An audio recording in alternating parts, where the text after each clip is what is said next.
This is Real News Media TV, coverage you can trust. Please like, share, subscribe, and hit the notification bell. Select all for daily news updates. Dalvey Rep denies a corruption claim in welfare housing controversy. There are fresh calls for the Wholeness Administration's Welfare Housing Initiative to be wholly managed by state agencies to preserve the program's integrity. Political representatives do not ratify the beneficiaries, but play a role in recommending gravely disadvantaged or desperate poor constituents for consideration. The concern has emerged after Jamaica Labour Party councillor for the Dalvey Division in St. Thomas Eastern, Michael McLeod, dismissed the claims that an uncle of his was a beneficiary of a free home gifted under the new social housing program and has called the nepotism claims an unfounded attack on his integrity. When them talk about uncle, me can carry my birth certificate and show you, McLeod told the News Sunday while insisting that he was not a relative.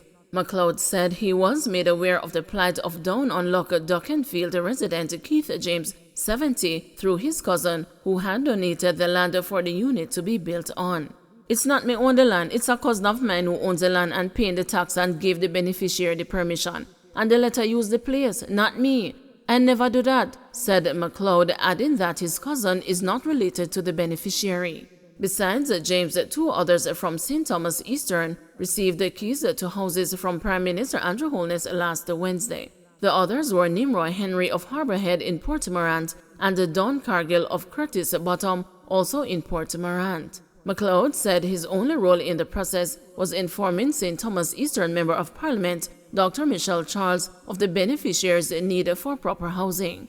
Is a older man who don't have a house, and where him they live, a ben him fi bend down fi go in it, and take the picture and send it to the MP. Several houses I take the picture and send it in, and the MP send it to the Economic Growth and Job Creation, the councillor said, referencing the ministry that oversees the welfare housing program.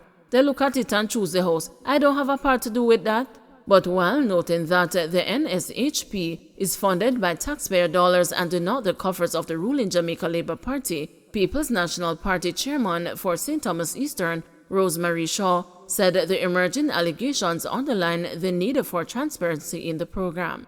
I'm not saying that the gentleman is not deserving of it, but it does not look good to see it's been given. When you have numerous persons, when you have fire victims, I've been getting calls left, right and center about persons that were burnt out. You have persons who are impaired, more needy persons, Shaw said.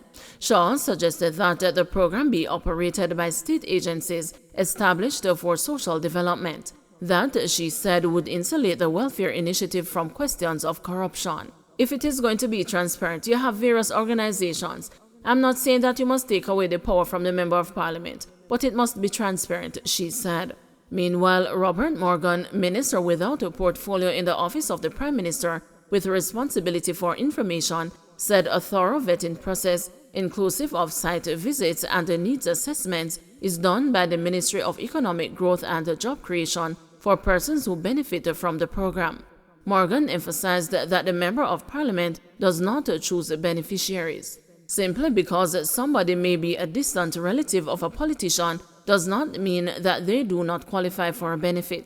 We cannot disenfranchise people because of their political affiliation or relations, Morgan said in a news interview on Sunday.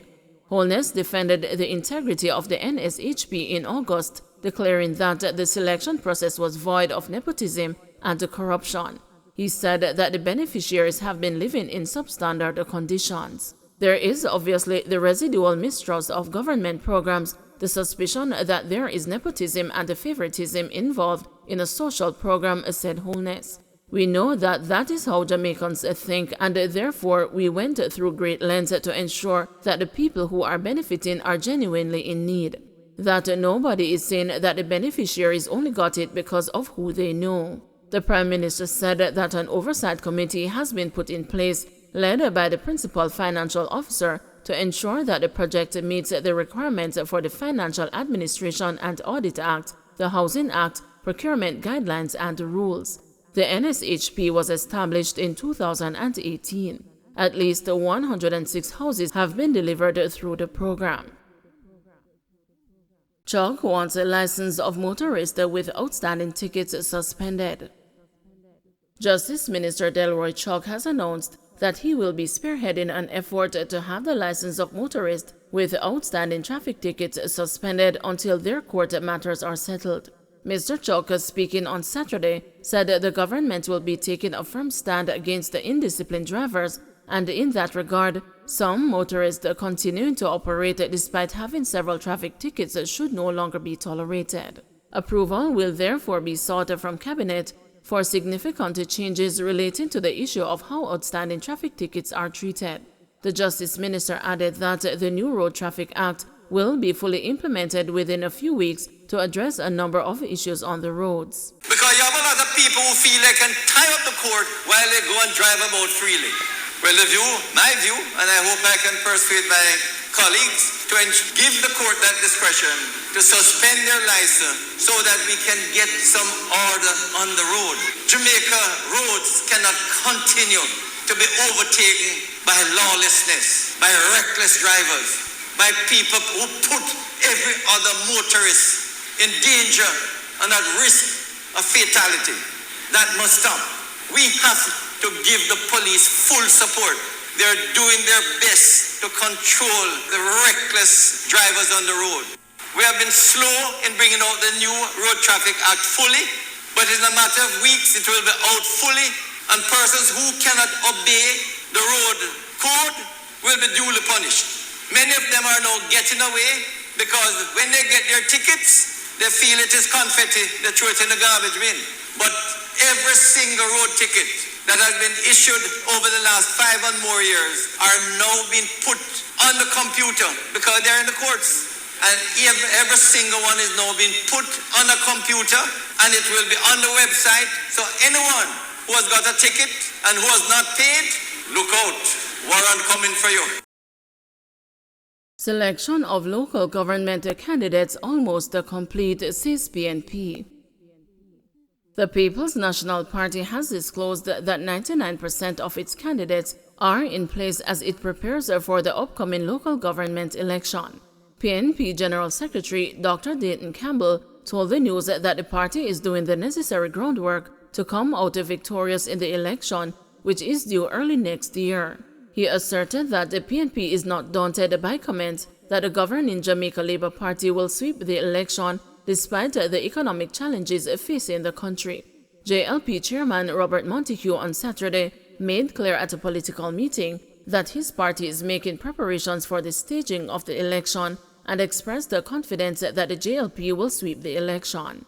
We've done assessments of the division, going through divisions by divisions. We have done polling in our divisions. We have the different candidates and a work plan. So we are ready, and we think that we have prepared well, and that we will come out of the election with more councils than we go into the election with. The Jamaica Labour Party is a government that is currently failing the people. Crime is out of control. We have a Prime Minister, the demolition man, who is going around demolishing the houses of poor people. We have his wife, who is belittling and denigrating people who are, because of no fault of their own, trying to provide shelter for their family. We have the Minister of Health, who decides to withhold information, and the persons who would have gone to that hospital have ended up with infection and have lost their babies. We have almost on a weekly basis a protest somewhere in the country about the bad state of the roads. We have education in shambles. It's a government that is pretty much out of idea, and time has come for the People's National Party and for change. Tropical storm should begin affecting Jamaica late Monday. Weather conditions across Jamaica should begin deteriorating Monday afternoon, going into Tuesday morning, as a tropical storm watch remains in effect for the island. Residents on the southern side of the island are being warned to brace for bad weather. An area of low pressure over the central Caribbean Sea has become better organized while moving westward. Meteorologist Romaine Robinson told the news that the system is expected to pass south of Jamaica.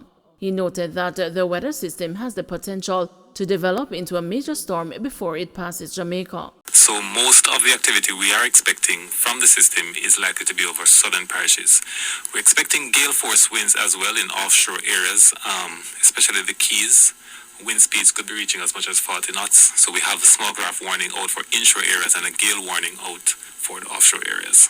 The Hurricane Center is watching it very closely. They put it at about 90% over the next 48 hours. So that's a very good chance of becoming something more significant in a very short space of time. We can also expect some heavy rainfall, especially across the southern sections of the island, and also for the northeast as well, particularly in Portland and as well as in St. Mary. Don't forget to like, share, subscribe, and hit the notification bell. Select all for daily news updates.